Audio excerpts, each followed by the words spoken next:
Hi అండి, welcome. Hello అండి, నమస్తే. దియా క్యా దియా? అంటే ఇది screen name actually. So singer అవ్వాలని ఎందుకు అనుకున్నారు? నేను చిన్నప్పటి నుంచి మా అమ్మమ్మ గారు రేడియో ఆర్టిస్ట్ అండి, వైజాగ్లో పాడేవారు. మళ్ళీ స్టార్ట్ చేశాను కానీ నాకు జాబ్ చాలా ఇబ్బంది పెట్టిందని జాబ్ని మానేసాను. సూపర్ అండి, మ్యూజిక్ కోసం జాబ్ మానేసారు. ట్విస్ట్ ఏంటంటే మానేసిన తర్వాత నేర్చుకోలేదు. అయ్యో, పాడి వినిపించండి ఒక 3-4 లైన్లు. Hook line. ఓకే. అరరే అరరే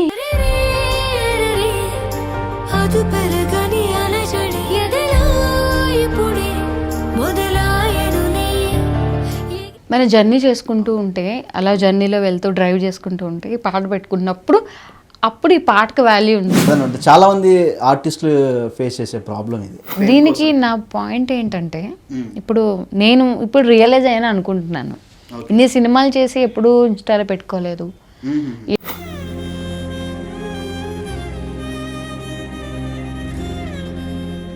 యాక్టింగ్ లైఫ్ అదెంతవరకు వచ్చింది? ఏం చేస్తున్నారు? నెక్స్ట్ అప్కమింగ్ మూవీస్ ఏంటి? చాలా వరకు చాలా ఫిల్మ్స్ చేశానండి, అంటే ఆల్మోస్ట్ 40-50 అనుకోవచ్చు. కానీ 50 మూవీస్ చేశారు కానీ అన్నారు, ఏంటా క్వశ్చన్ మార్క్? అక్కడే ట్విస్ట్. బికాజ్ చాలా మందికి నన్ను చూసి ఆ పిల్ల ఈ పిల్ల అని గుర్తుపట్టలేరు. That's the main drawback. Singer అవ్వడం కష్టమా, ఆర్టిస్ట్ అవ్వడం కష్టం? సింగింగ్ అంత ఈజీగా కాదు.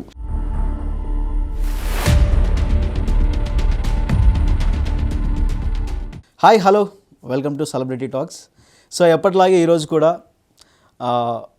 మీ ఫేవరెట్ యాక్ట్రెస్ అండ్ సింగర్ అని చెప్పొచ్చు, కొన్ని సినిమాల్లో చేశారు.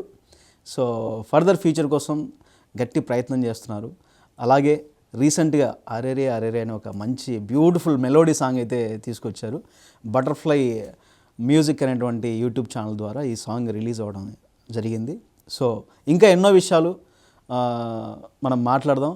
సో తను ఎవరు అనేది ఇంకా ఎక్కువ సస్పెన్స్లో పెట్టకుండా తనతోనే మాట్లాడించేస్తాను. హాయ్ అండి, వెల్కమ్.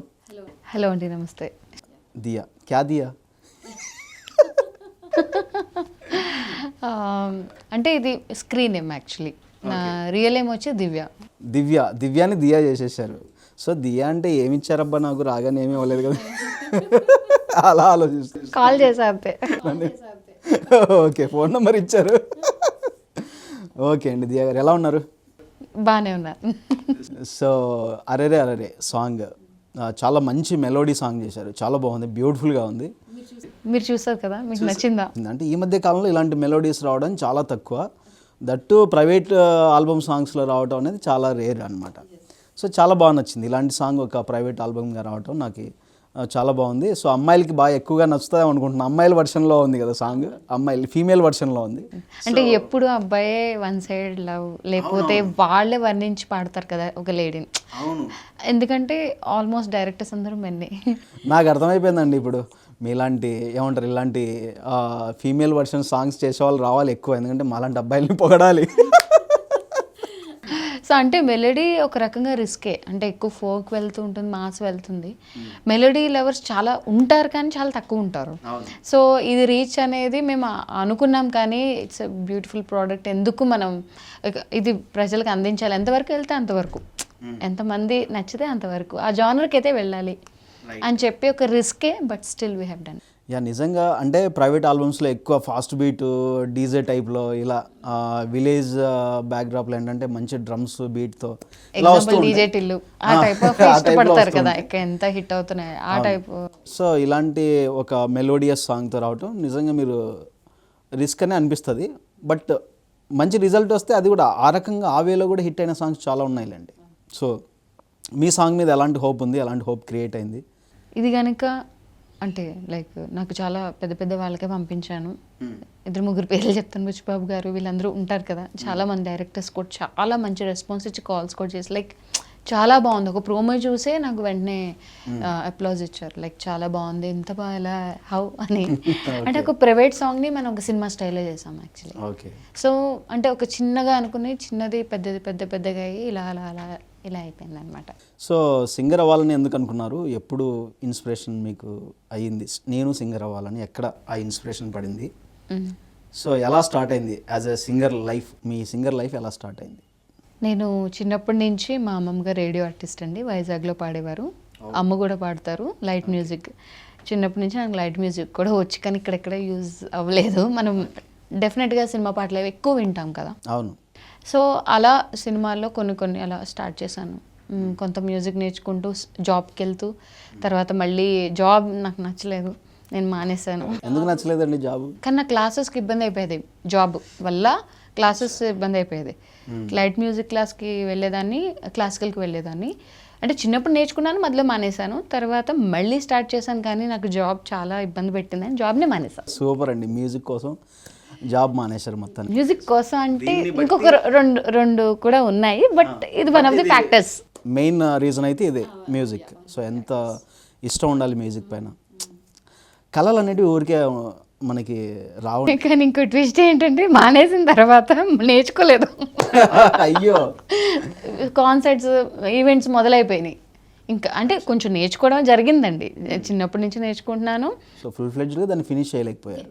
ఫినిష్ అయితే చేయలేదు, కానీ నేర్చుకున్న దాంతో గెట్ ఆన్ అయిపోతున్నా. సో నేర్చుకున్న దాంతో మీరు మీ సెల్ఫ్ ప్రాక్టీస్తో ముందుకెళ్ళారు అయితే. అంటే చాలా ఈవెంట్స్ చేశాను. మ్యూజిక్ డైరెక్టర్స్ కొంతమంది పిలిచి పాడించినవి ట్రాక్స్ పాడాను. ఆర్ఆర్లు, చాలా స్టూడియోస్కి వెళ్ళాను. తర్వాత ఇప్పుడు బ్యాండ్ స్టైల్ వచ్చింది కదా. సో బ్యాండ్ స్టార్ట్ చేయడం, ఇంకెన్నో ఈవెంట్స్, 400-500 ఈవెంట్స్ చేయడం, ఇంటర్నేషనల్ ఈవెంట్స్ చేయడం, నేనే ఈవెంట్స్ ఆర్గనైజ్ చేయడం, అలా అయిపోయింది. చాలా చేసేసారు అయితే మీరు. సో ఇప్పుడు అరేరే ఈ ఆల్బమ్ సాంగ్ ఏదైతే పాడారో మీరు, సో ఎందుకు ఆల్బమ్ సాంగ్ చేయాలనుకున్నారు? ఎందుకు ఈ ప్యాటర్న్లో స్టార్ట్ చేశారు? రీజన్ ఏమైనా ఉందో దీని వెనుక? యాక్చువల్లీ ఇది ఒక ఇండిపెండెంట్ ఫిల్మ్లో నేను చాలా ఫిల్మ్స్ కూడా చేయడం జరిగింది. అంటే 2017-18 నుంచి స్టార్ట్ చేసాం అనమాట నా జర్నీ. అంటే ప్యారలల్గా అనుకోకుండా ఒక 1-2 ఫిల్మ్స్ చూసి వాళ్ళు బాగుందని అలా చేసుకుంటూ వస్తూ ఒక ఇండిపెండెంట్ ఫిల్మ్లో నేను ఒక హీరోయిన్ లాగా, మా మ్యూజిక్ డైరెక్టర్ నా ఫ్రెండ్స్, మేము అందరం ఒక కూర్చుని అలాగా మాకు స్టోరీ నెరేట్ చేశారు, అంతా బాగుంది. తర్వాత ఒక సాంగ్ ఉందని మేల్ వర్షన్ విన్నాను నేను. ఇది మేల్ వర్షన్ విన్నాను, చాలా బాగుంది. కొంచెం షూట్ కూడా జరిగింది. 25% షూట్ అయిన తర్వాత ఇండిపెండెంట్ ఫిల్మ్కి కొంచెం ప్రొడ్యూసర్స్ అటు ఇటు అయింది. అది పక్కన పెడితే సాంగ్ ఎందుకు, నేను కూడా ఫీమేల్ వర్షన్ పాడతానని సరదాగా మేము పాడింది, అది చాలా బాగా వచ్చింది. దాన్ని మళ్ళీ మంచిగా చేసుకున్నాం. ఇది ఎందుకు వదలాలి, నేను ఒకసారి అందాక ఆ ఫిలిం ఎప్పుడవుతుందో అది తర్వాత ఈ సాంగ్ని మనం ముందుకు తీసుకెళ్దామని ప్రపోజల్ పెడితే డైరెక్టర్ కానీ మ్యూజిక్ డైరెక్టర్ కానీ చాలా సపోర్ట్ చేశారు. తర్వాత డిఓపి గారితో పిలిపించి ఇలా చేద్దాం అనుకుంటున్నామని, కొరియోగ్రాఫర్ని అందరినీ, ఎడిటర్ని అందరితో మాట్లాడి ఓకే అని ఒక 1 day he set them symbol and then start చేసాం. మనకి ఆల్రెడీ మ్యూజిక్ పబ్స్లో వీటిలో వెన్యూస్లో పాడతాం కాబట్టి ఆ వెన్యూస్ మనకి కొంచెం ఫ్రెండ్లీ కాబట్టి వాళ్ళు మాకు సపోర్ట్ చేశారు. అక్కడే తీసేసుకుందాం అట్లా ఇండోర్లో షూట్. దానికి ఒక ఇండిపెండెంట్ ఫిలింలో నచ్చిన సాంగ్ని అది ఎందుకు ఆగిపోవాలి, ఆ సాంగ్ని నచ్చే సాంగ్ వరకు మీరు మళ్ళీ టేక్ ఓవర్ చేసి మళ్ళీ ఫీమేల్ వర్షన్లో చేసుకొని ఇలా చేయడం జరిగింది. సార్ లేకపోతే ఇప్పుడు ఏదైనా మూవీ చేశారనుకోండి సార్, ఆ మూవీ ఎప్పుడు రిలీజ్ అయితే అప్పుడే సాంగ్స్ వస్తాయి, అందులో మంచి సాంగ్స్ పోవచ్చు, ఎందుకు వదులుకోవాలి అని నా పాయింట్లో. ఇది నేను అడిగాను, ఇండిపెండెంట్ ఫిలిం వస్తుందా లేదా, ఒకవేళ మీకు ఓకే అనుకుంటే will start with beautiful song, ఇది ముందుకు తీసుకెళ్ళిపోదాం అంటే వాళ్ళు ఓకే అన్నాకే నేను ముందుకు ఓకే చేశాను. సో ఈ సాంగ్ చేయాలనుకున్నప్పుడు మీరు ఆల్రెడీ విన్న సాంగ్ కదా, సో అప్పటికే మీరు ఏదైతే ఇండివిజువల్ ఫిలిం అన్నారో ఆ ఫిలింకి చేసిన మ్యూజిక్ డైరెక్టర్తో చేయించుకున్నారా మీరు మళ్ళీ ఓన్గా? ఆయనే చేశారు, మ్యూజిక్ డైరెక్టర్ చేశారు. ఓకే. తనే మేల్ వర్షన్ నుంచి ఫీమేల్ వర్షన్, అంటే మా డైరెక్టరే రాశారు. మేల్ వర్షన్కి తన లిరిక్స్ రాశారు, ఫీమేల్ వర్షన్కి కూడా ఆయనే రాశారు. తను లిరిక్స్ అంటే తెలుగులో కూడా పట్టు ఉంది, చాలా బాగా రాస్తాడు. Director writer cum lyricist for songs. So ఇంకా మీరు యాక్టర్గా కూడా సినిమాలు చేశారు. సో అదేంటి అంటే ఒక పక్క సింగరు, మళ్ళీ ఒక పక్క ఇంకో పక్క యాక్టింగ్. సో యాక్టింగ్ లైఫ్ అదెంతవరకు వచ్చింది, ఏం చేస్తున్నారు నెక్స్ట్ అప్కమింగ్ మూవీస్ ఏంటి? చాలా వరకు చాలా ఫిల్మ్స్ చేశానండి, అంటే ఆల్మోస్ట్ 40-50 అనుకోవచ్చు. కానీ 50 మూవీస్ చేశారు కానీ అన్నారు, ఏంటా క్వశ్చన్ మార్క్? అక్కడే ట్విస్ట్. బికాజ్ చాలా మందికి నన్ను చూసి ఆ పిల్ల ఈ పిల్ల అని గుర్తుపట్టలేరు. That's the main drawback. అంటే మీరు ఆన్ స్క్రీన్ వేరేలా కనపడి రియల్గా వేరేలా కనిపిస్తారు, అంటే ఫోటోగ్రఫీగా వేరే ఉంటారులేండి లుక్ కొంచెం. సో అది ప్రాబ్లమా? అంతే మోస్ట్లీ అనుకుంటున్నా. అండ్ మంచి ఇంకా పెద్ద లెందీ అవ్వాలి, అది హిట్ అవ్వాలి. నేను చేసేసినంత మాత్రాన అది ముందుకు వచ్చేది, ఎందుకంటే అది హిట్ అవ్వాలి, ఆ సీన్ హిట్ అవ్వాలి, సినిమా ఫ్లోలో వెళ్ళిపోకూడదు, అందులో మన హైలైట్ అవ్వాలి, చాలా ఉంటాయి ఆ పారామీటర్. అవునండి, ఈ ప్రాబ్లమ్స్ చాలామంది ఆర్టిస్టులు ఫేస్ చేస్తుంటారు. నేను కూడా చాలామందిని చూసాను. అంటే చాలా సినిమాలు చేసి ఉంటారు, మంచి మంచి క్యారెక్టర్, మంచి మంచి లెంతీ క్యారెక్టర్లు కూడా చేసి ఉంటారండి. అయినా కూడా వాళ్ళకి ఎందుకో ఆ ఫేస్కి కావాల్సిన ఫేమ్ అనేది దొరకదు అంత ఈజీగా. అంతే, అదనమాట చాలామంది ఆర్టిస్టులు ఫేస్ చేసే ప్రాబ్లం ఇది. సో ఏం చేద్దాం అనుకుంటాను నెక్స్ట్ దీనికి? నా పాయింట్ ఏంటంటే, ఇప్పుడు నేను ఇప్పుడు రియలైజ్ అయినా అనుకుంటున్నాను, ఇన్ని సినిమాలు చేసి ఎప్పుడు ఇన్స్టాలో పెట్టుకోలేదు, ఎప్పుడు ప్రమోట్ చేసుకోలేదు. ఎంతసేపు ఒక డైరెక్టర్కి నేను అన్ని చేశాను ఇన్ని చేశాను అని ఒక డైరెక్టర్కో ప్రొడ్యూసర్కో చెప్పుకోవడం తప్ప ఓవరాల్గా పనికిరాదండి. ఓకే, ఒక పోర్ట్ఫోలియో అండ్ మన ప్రొఫైల్ మనం ఎంత బాగా చూపించుకుంటే అది matters a lot. That to Instagram, Twitter, సోషల్గా ఎంత యాక్టివ్ ఉంటే మీకు అంత ప్రమోషన్స్ వస్తాయి. మీరు ఎన్ని సినిమాల కన్నా సోషల్గా మీరు యాక్టివ్గా ఉంటే మీకు ఆ ఫేమ్ వచ్చేస్తుంది. లైక్ ఇన్ఫ్లుయెన్సర్స్, కరెక్ట్ అండి, వాళ్ళు అసలు ఎందులోని చేయరు, కానీ జస్ట్ వాళ్ళు సెలబ్రిటీస్తో ఫొటోస్ తీసో, వీడియో తీసో, సెల్ఫీ తీసో అలా పెట్టేస్తారు. ఆ సాంగ్ అందులో హుక్ లైన్ చేసి పెట్టేస్తారు, వాళ్ళకి మిలియన్స్ వచ్చేస్తాయి, వాళ్ళకంటూ ఒక ఏజెన్సీ ఉంటుంది, చాలా ఉంటుంది అది. సో అట్లా సో ఆ ప్రభావమైనా ఇప్పుడు మీరు ఈ సాంగ్ చేయడానికి కారణం అని చెప్పుకోవచ్చా? అస్సలు దానికి సంబంధం లేదండి. అస్సలు నాకు అసలు నేను దానికి సంబంధమే లేదు. నా పాయింట్ ఏంటంటే, మా డైరెక్టర్ మేము ఇండిపెండెంట్ ఫిల్మ్ చేసాము, అందులో నేనే హీరో అందరితో సగం అయిపోయింది, బట్ మూవీ ఆగిపోయింది. అది పక్కన పెట్టే సాంగ్ బాగుందని చెప్పేసి సాంగ్ వరకు నేను ముందుకు తీసుకెళ్ళాను, నాకు నచ్చి. అండ్ అంటే ఇన్ ద సెన్స్ వెళ్దాము అని ఒక ప్రపోజల్ అంటున్నాను, నేను తీసుకెళ్ళాను అని కాదు. వాళ్ళ సహకరణతో నేనేం చేయలేను. బట్ మా డైరెక్టర్ టోటల్ ఆయనే చేశారు, క్రాంతి వర్మ. తను మొత్తం లిరిక్స్ రాసింది, డైరెక్షన్, ప్రతిదీ, ఆ కాన్సెప్ట్ కూడా తనే చేశారు. Right, super. మీరు యాక్ట్రెస్గా ముందుకెళ్తున్నారు, యాజ్ అ సింగర్గా కూడా ఒక ఇప్పుడు మంచి స్టెప్ తీసుకున్నారు. సో ఫ్యూచర్లో ఇంకా సినిమాలు రాబోతున్నాయి సింగర్గా అంటున్నారు. సింగర్ అవ్వడం కష్టమా, ఆర్టిస్ట్ అవ్వడం కష్టమా, అంటే సినిమా యాక్టర్ అవ్వడం కష్టమా, అంటే ఏం చెప్తారు? అంటే మనం మన బట్టి ఉంటుందండి. అట్లా కదా, అంటే అవకాశాలు రావటం ఏది త్వరగా వస్తాయి, ఏదైతే ఈజీగా గెట్ అవ్వచ్చు అనేది మీ ఒపీనియన్? సింగర్గా ఈజీ అంటే ఈజీ అని నేను అన్నా. అంటే ఎందుకంటే కొంచెం బాగా పాడుతూ, సింగింగ్ అంత ఈజీగా కాదు, చాలా టఫ్ ఉంటుంది. బట్ మనం మాట్లాడే విధానం బట్టి మన బిహేవియర్ మ్యాటర్స్. నువ్వు ఎంత తోపు సింగర్ అయినా అక్కడ కొంచెం హెడ్ స్ట్రాంగ్ చూపిస్తే వాళ్ళు పక్క తోసేస్తారు, అది మీకు తెలిసిన విషయమే. సో అలా సింగింగ్తో పాటు మన బిహేవియర్ మ్యాటర్స్. అండ్ సో అప్పుడు యావరేజ్ సింగర్ అయినా, అంటే యావరేజ్ బిలో అని కాదు, కానీ మినిమం అన్నీ పాటించుకుంటా, మినిమం నాలెడ్జ్ ఉంటూ చాలా మంది ఎంతో ఎదిగిన వాళ్ళు ఉన్నారు, నేను చూసాను. ఎంతో తోపు వాళ్ళు కూడా ఇంట్లో కూర్చున్న వాళ్ళు నేను చూసాను, నేను మాట్లాడుతుంటాను కూడా. సో అలా ఉంటుంది జర్నీ. యాక్టింగ్ అనేది లైక్ అదృష్టం అంటాను నేను. అదృష్టం అనే కాదు, హార్డ్ వర్క్ చేసుకుంటూ ఉండాలి, పేషెన్స్ ఉండాలి, వాళ్ళు మెయింటైన్ చేసుకుంటూ ఉండాలి. సింగర్కి బ్యూటీ అక్కర్లేదు, యాక్టర్కి ఎప్పుడు అందంగా కనిపిస్తూ ఉండాలి, బిహేవియర్ బాగుండాలి, యాక్టింగ్ బాగుండాలి, మంచి ఎప్పుడు కనిపిస్తూ ఉండాలి జనాలకి. ఆ యాక్టివ్నెస్ ఇన్ సోషల్ మీడియా చాలా ఇంపార్టెంట్. ఆ మెథడ్స్ తెలిస్తే కనుక ఈజీ అండి. యాక్టర్ కూడా ఈజీయే, ఇప్పుడు ఇన్స్టాగ్రామ్ ఇంకా ఈజీ. ఇన్స్టాని పట్టుకున్నామంటే అయిపోతుంది. సో మనం ఒక యాక్టర్గా నిలబడాలంటే ఇన్ని ఉంటాయన్నమాట. సో మనం కష్టపడి పని చేయడమే కాదు, దాన్ని మనం చూపించుకుంటూ ఉండాలి, నేను ఇది రా అని చెప్పి. So that means through social media మనకంటే ఒక ప్రొఫైల్ అనేది మనం ఎక్స్ప్లోర్ చేసుకుంటూ ఉండాలి. ఆ స్వాగ్ మెయింటైన్ చేయాలి. స్వాగ్, స్టైల్ మనకంటూ కనుక చిరంజీవి గారిలా ఒక స్టైల్ కానీ మెయింటైన్ చేసామనుకోండి, ఇంకా అసలు వేరే వాళ్ళే తీసుకెళ్ళిపోతారు, మీడియా ఎక్కడికో తీసుకెళ్ళిపోతుంది. అవునులేండి, ఈ మధ్య కాలంలో హీరోయిన్స్ కానీ మంచి మంచి యాక్ట్రెసెస్ కానీ సోషల్ మీడియాలో పాపులర్ అయిన తర్వాత సో బిగ్ స్క్రీన్ పైన కనిపిస్తున్న వాళ్ళు చాలామంది ఉన్నారు. సో మీరు చెప్పిన point yeah of course right ఇప్పుడున్న జనరేషన్లో. సో మీరు యాంకర్గా కూడా చేశారని విన్నాను. అంటే ఇదివరకు పీపుల్ మీడియా ఫ్యాక్టరీలో చేశాను, సెలబ్రిటీస్ ఇంటర్వ్యూస్ చేసేదాన్ని. సో వాళ్ళ ఫిలిమ్స్కి మీరు యాంకర్గా చేసేవాళ్ళు? అప్పటికి అంటే నేను చేసినప్పుడు ఈ ఫిల్మ్స్ ఏం రాలేదు, అప్పుడు చిన్న చిన్న ఫిల్మ్స్ అప్పుడే స్టార్ట్ చేసారు. వాళ్ళది కూడా ఒక 8 years బ్యాక్ అంటే ముందుకు వచ్చింది, ఉన్నారు ఎప్పటి నుంచో. కానీ నేను జాయిన్ అయినప్పుడు 2016, 17, 18 ఒక 2-3 years అయితే వర్క్ చేశాను, వాళ్ళతో వర్క్ చేశాను. చాలా బాగుంది. చాలా సినిమాలు చేసేదాన్ని, యాంకరింగ్, పక్కన సినిమాలు, సింగింగ్ అట్లా. ఇంకేముందిలేండి, ఒక cinema company. So People's Factory వాళ్ళంటేనే ప్రతి హీరోతో సినిమా సైన్ చేయించుకొని ఉండింటారు వాళ్ళు ఎవ్రీ ఇయర్. బోల్డ్ ఎన్ని సినిమాలు వస్తూ ఉంటాయి. రవితేజ గారు ఇది ఎన్నో ఇంకా హీరోలు. ఫ్యాక్టరీ అనే పేరు కరెక్ట్ పెట్టారు పీపుల్స్ మీడియా వాళ్ళు. ఆ పేరుకి తగ్గట్టే సినిమా ఫ్యాక్టరీ, సినిమా ఫ్యాక్టరీ, దాన్ని న్యాయం చేసేస్తూ ఉంటారు. సో మరి అంటే యాంకర్ గా కంటిన్యూ చేయలేదా మరి? ఎందుకని కంటిన్యూ? బేసిక్గా మన యాంకర్ కాదు కదా. ఓకే.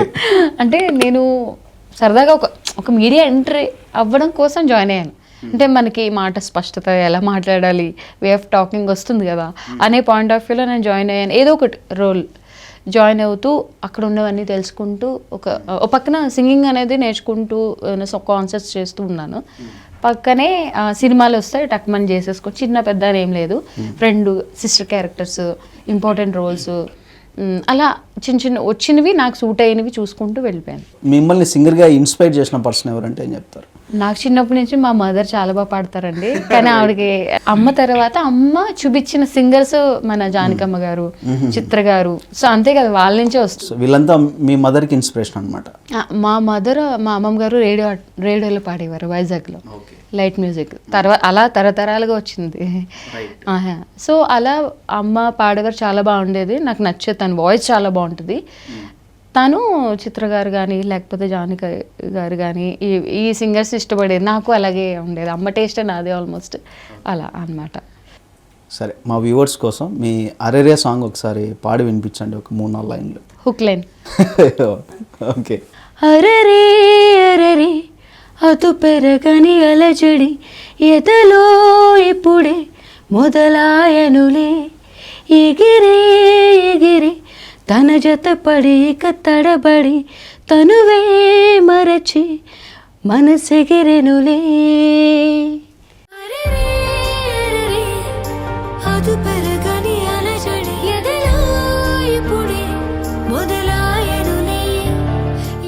వావ్, సూపర్ అండి, బ్యూటిఫుల్ వాయిస్.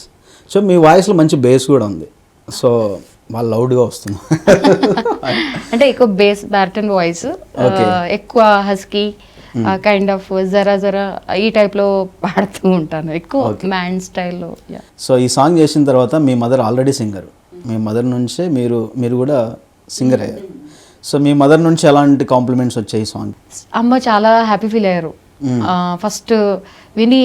అంటే మన టెక్నాలజీ కానీ ఇదంతా చాలా బాగుంటుంది కదా, ఆ సౌండింగ్, ఇది వరకు ఉన్న సౌండింగ్ కానీ ఇప్పుడు ఇంకా బాగుంది మనకి.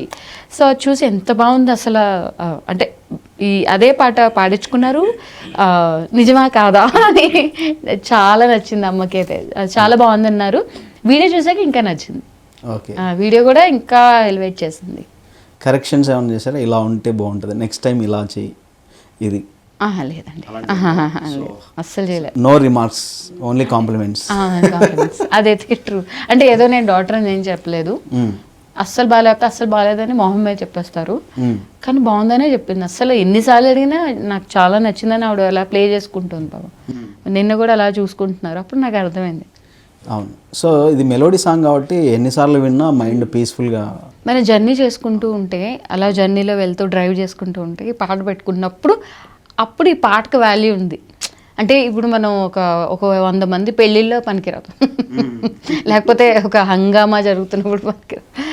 మనం ఒక్కళ్ళు ఉన్నప్పుడు ఎలోన్, ఒక హ్యాపీ మూడ్లో అలా డ్రైవ్ చేస్తూ, లేకపోతే మనం ఒక్కళ్ళు ఉన్నప్పుడు ఇంట్లో టీవీ చూస్తున్నప్పుడు ఆ టైంలో చాలా చాలా బాగుంటుంది ఇది.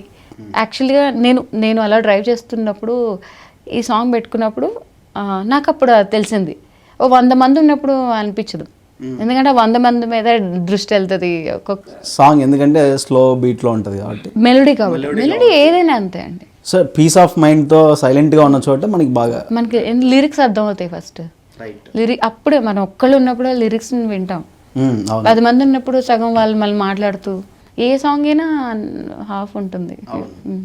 రైట్. సో ఈ సినిమా మీరు చేసిన ఈ ఆల్బమ్ సాంగ్కి డైరెక్షన్ ఎవరు చేశారు? క్రాంతి వర్మ ఓకే. మా డైరెక్టర్. తను యాక్చువల్లీ ఇప్పుడు నెక్స్ట్ ఫిలిం కూడా పెద్ద చేయబోతున్నారు. సో ఆల్రెడీ ఒక డెమో అయిపోయింది, next it's going to full movie చేయబోతున్నారు.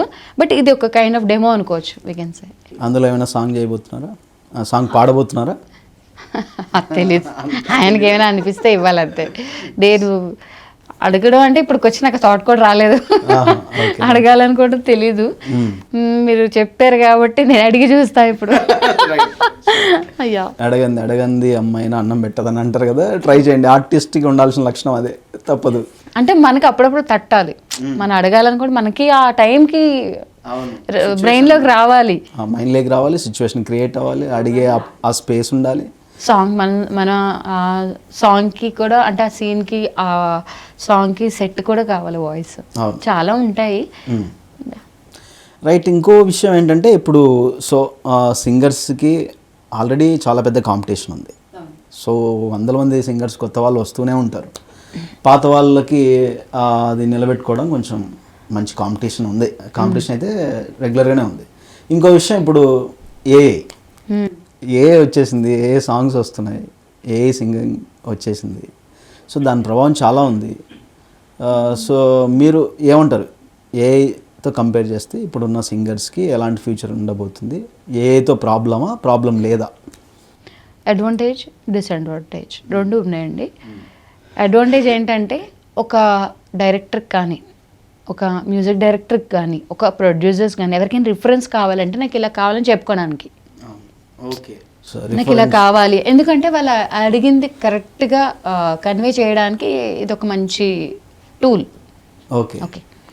బట్ ఇంకే విషయం కాదు, okay, lyrics wise okay helpful అవుతుంది ఫర్ లిరిక్స్. అండ్ సింగర్స్కి పెద్ద డిసడ్వాంటేజ్ చాలా, మా లాంటి వాళ్ళకి. సింగింగ్ పరంగా సింగర్కి అయితే డిసడ్వాంటేజ్ 100%. ఎందుకంటే వీళ్ళు ఒక ట్రాక్, ఇది ఒక డెమో చూపించడానికి, ఇప్పుడు ఒక ప్రొడ్యూసర్ కానీ డైరెక్టర్ కానీ మీరు మ్యూజిక్ డైరెక్టర్ అనుకోండి, నేను డైరెక్టర్, మీకు నాకు ఇలా కావాలి అని చెప్పడానికి యూజ్ చేసేది ఇచ్చేస్తాను. కానీ ప్రీవియస్గా ఒక సింగర్ని పిలిపించుకొని, ఒక స్టూడియో బుక్ చేసి, లిరిసిస్ట్ని పిలిపించి చక్కగా పాడించి ఆ ఫీల్ని క్రియేట్ చేసి ఒక ట్రాక్ని పంపించేవారు. ఇదంతా పోయిందిగా. అవును, పోయింది.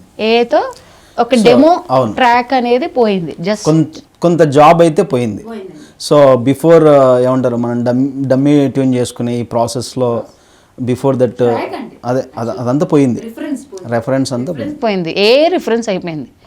ఇప్పుడు ఇంకా మ్యూజిక్ డైరెక్టర్స్కి అదొక ఇంకా డైరెక్ట్ ఇక సింగర్స్కి మెయిన్, ఇప్పుడు శ్రేయా ఘోషల్ గారు అలా సమ్ బిగ్ సింగర్స్కి ఇంకా డైరెక్ట్ ద్వారా చూపించేసి లిరిక్స్ కూడా అది ప్రాంప్ట్గా ఇచ్చేస్తుంది. ఇంక మీకు తెలుసు, చెప్పక్కర్లేదు.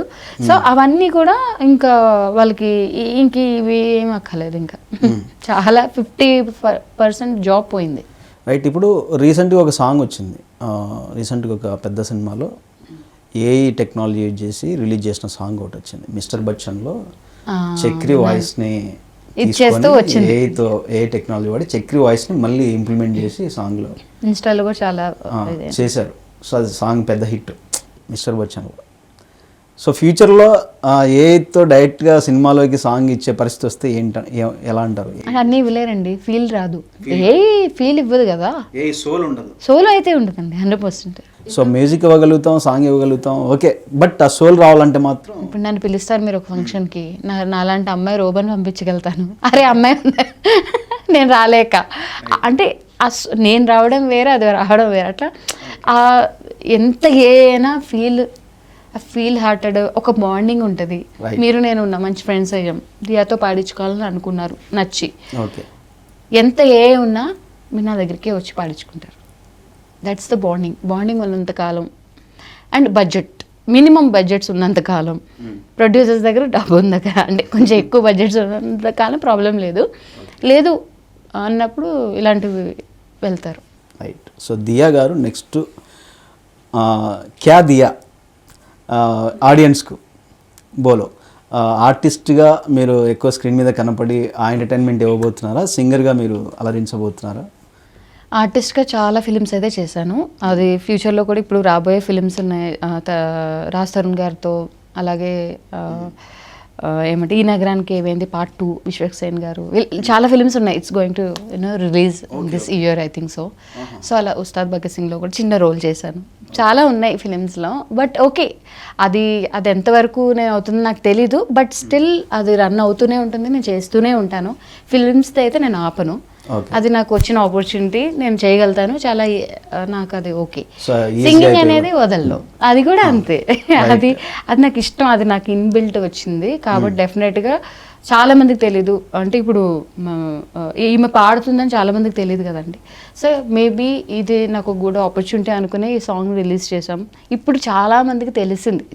ఇప్పుడు నా సర్కిల్కి తెలిసింది అట్లీస్ట్. ఓహో తిను బాగా పాడుతుంది, ఓకే ఇంత మంచి అవుట్పుట్ ఇవ్వగలిగింది, చాలా గ్రాండ్గా చేసుకున్నారు. ఓకే నెక్స్ట్ ఏమైనా ఉందా అని కూడా అడుగుతున్నారు. నెక్స్ట్ వెళ్ళింది అని అంటే యా ఇట్స్ గుడ్ అని అనుకుంటున్నారు. వాళ్ళు అడుగుతున్నారంటే మీరు ఫార్వర్డ్ అవ్వాలి యాజ్ అ సింగర్ కానీ మీరు సో మీకు మైండ్లో పడి ఉంటుంది. ఎస్. సో ఇప్పటివరకు చేసిన సినిమాల్లో మీకు అంటే పెద్ద ఫేమ్ తేకపోయినా మీకు సాటిస్ఫాక్షన్ ఇచ్చిన సినిమా ఏదంటే ఏం చెప్తారు? ఇప్పుడు అబౌట్ టు రిలీజ్ అది టోటైజ్ రిలీజ్ కాబోయే సినిమానా? అది నాకు కొంచెం చాలా కష్టపడ్డాను ఆ ఫిలింకి. అది అంటే చెప్పకూడదా లేదా నాకు తెలీదు, కానీ చాలా స్టోరీ చెప్పకండి. మీ క్యారెక్టర్ అట్లా చెప్పండి. క్యారెక్టర్ అయితే చచ్చిపోతుంది. అయితే ఆ స్ట్రగుల్ ఉంటుంది కదండి, ఆ స్ట్రగుల్ ఎంత భయంకరం అంటే లిటరల్లీ చాలా కష్టపడ్డా. 24 hours షార్ట్ ఉంటుంది ఒకటి. ఓకే, డై సీన్ కోసం కష్టపడ్డారా? అంటే ఏంటి, ఎలా అంటే అది యాక్సిడెంటలా లేదంటే ఏదన్నా చంపేస్తారు? అది ప్లాన్డ్ అనమాట. Okay, murder scene. అది 24 hours అదే సీన్ అక్కడే పెట్టి అలాగే చేయడం చాలా టఫ్. అది ప్రొడక్షన్కి ఐ మీన్ డైరెక్టర్కి కానీ డిఓపికి కానీ వాళ్ళకి కష్టమే, నాకు ఇంకా కష్టమైపోయింది. పక్కన అది చాలా ఆ మూవీ వచ్చినప్పుడు చెప్పుకోవాలి. ఇంకా సరే, ఆ సినిమా హీరో చెప్పండి. రాజ్ తరుణ్ గారు. రాజ్ తరుణ్ మూవీలో ఇప్పుడు మీరు చెప్పిన సిచ్యువేషన్ సిస్టర్ క్యారెక్టర్ చేసి త్రూ అవుట్ ఉంటారు. సో సూపర్ అండి. అంటే మీరు ఎప్పటి నుంచో వెయిట్ చేస్తున్న ఫుల్ లెంత్ రోల్ క్యారెక్టర్ ఆ సినిమాలో ఉందన్నమాట. ఫుల్ లెంత్ అంటే ఆల్మోస్ట్ చాలా ఇంపార్టెంట్ రైట్. సో సూపర్ అండి. ఈ సినిమా ఎప్పుడు రిలీజ్ అవబోతుంది? ఐ థింక్ ఈ ఇయర్లో అయిపోతుంది, 2026లో అనుకుంటున్నా. విన్నది బట్ అంతా వాళ్ళ చేతిలో ఉంది. ఓకే, చేసేస్తారు. ఓకే, రైట్ అండి. సో ఏంటి, ఎలాంటి అంచనాలు ఉన్నాయి ఈ సినిమా పైన మీకు? స్టోరీ అంతా చూసింటారు కదా, డిఫరెంట్గా ఉంది, వెరైటీగా. అంటే ఎట్లా suspense? Movie name tortoise. So టోటైల్ లక్షణాలు ఏంటనేది మనకి తెలుసుకునే వాళ్ళకి కొంచెం ఐడియా వస్తుంది. తాబేల్ అంటే స్లోగా నడుస్తూ ఉంటుందా? తాబేల్ ఎందుకు పెట్టారు అనేది సినిమా చూడాలి. ర్యాబిట్ తాబేలు, అదే ర్యాబిట్ టోటై ఒకటి స్టోరీ ఉంటుంది. తాబేలేమో గబగబా పరిగెత్తి మధ్యలో నిద్రపోతే ఇది వెళ్ళి విన్ అవుతుంది. ఆ మీనింగ్ అలా అనుకుంటారు. అది పాజిటివ్ నోట్, నెగిటివ్ నోట్ ఇది. కానీ డిఫరెంట్ అండి, అది చెప్పకూడదేమో అనుకుంటున్నాను. బట్ ఏదో డిఫరెంట్గా అనిపించింది. కానీ టోటైస్ని ఎందుకు యూజ్ చేశారు అనేది అదే మెయిన్ అక్కడ cinema soul. Super. As early as possible ఈ సినిమా రిలీజ్ అయ్యి మీకు మంచి పేరు రావాలి, మంచి స్టార్ అయిపోవాలి. అయ్యో, ఇప్పుడు మళ్ళీ నేను పిలుస్తే ఇంటర్వ్యూకి మీరు ఖచ్చితంగా రండి. మీరు పెద్ద స్టార్ అయిపోయాయని చెప్పేసి రాకుండా ఉండకండి. సార్ రిలీజ్ అవ్వాలి సార్ ఫస్ట్ ఆ సాంగ్, అండ్ రెండోది సీన్ ఎడిట్ అవ్వకూడదు, ఎడిట్లో కట్ చేయకూడదు. మూడోది సినిమా హిట్ అవ్వాలి. నాలుగోది అంటే ఈ ఓటీటీలో వీటిలో కూడా రావాలి, మీలాంటి వాళ్ళు మమ్మల్ని పిలవాలి. సినిమా ఓటీటీలో కంపల్సరీ వస్తుంది. రాజ్ తరుణ్ సినిమాలకి ఓటీటీకి ప్రాబ్లం లేదు. సో అలా చాలా ఉన్నాయి, ఆ పారామీటర్స్ అన్ని సెట్. లాస్ట్ ఇయర్ పాపం రాజ్ తరుణ్ వరుసగా రిలీజ్ అయ్యాయి సినిమాలు, కాకపోతే మంచి హిట్లు లేవు, ఒకటే యావరేజ్ ఉంది. కానీ రాజ్ తరుణ్ ఆల్మోస్ట్ 2-3 సినిమాలు మా కోసింగ్, మా బ్యాండ్, నాకు బ్యాండ్ ఉంది, మా కోసింగరే తను పాడుతుంటాడు రాజ్ తరుణ్కి. అట్లా గ్రేట్ అండి. సరే, ఇక మీ సినిమా విషయాలని మనం నెక్స్ట్ మీ సినిమా రిలీజ్ టైంలో మళ్ళీ మాట్లాడుకుందాం. ఎనీవే, అరేరే సాంగ్ చేశారు. సో బటర్ఫ్లై మ్యూజిక్ అనే ప్రొడక్షన్ కంపెనీ మంచిగా ఇలాంటి సాంగ్స్ ఇంకా ఎన్నో చేయాలని కోరుకుంటూ, ఈ సాంగ్ మంచి హిట్ అయ్యి మీకు మంచి వ్యూవర్షిప్ తెచ్చి మీకు ఒక ఫేమ్ కూడా తెచ్చి యాజ్ అ సింగర్గా కూడా మంచి ఫ్యూచర్ ఇవ్వాలని మనస్ఫూర్తిగా కోరుకుంటూ విష్ ఆల్ ద బెస్ట్ అండి. థ్యాంక్ యూ అండి, థ్యాంక్ యూ సో మచ్. చాలా బాగా అడిగారు క్వశ్చన్స్ కూడా. నాకైతే ఎక్కడ టెన్స్ ఫీల్ అవ్వకుండా చాలా కంఫర్ట్స్ ఇస్తూ అన్ని ఇన్ఫర్మేషన్ అంతా గ్యాదర్ చేసి right, thank you. Thank you, so nice of you. Right అండి, థ్యాంక్ యూ సో మచ్. చూసారు కదా, ఇది ఇవాల్టి సెలబ్రిటీ టాక్స్. మరో షోలో మరో సెలబ్రిటీతో మళ్ళీ కలుద్దాం. Until then keep watching. Thank you.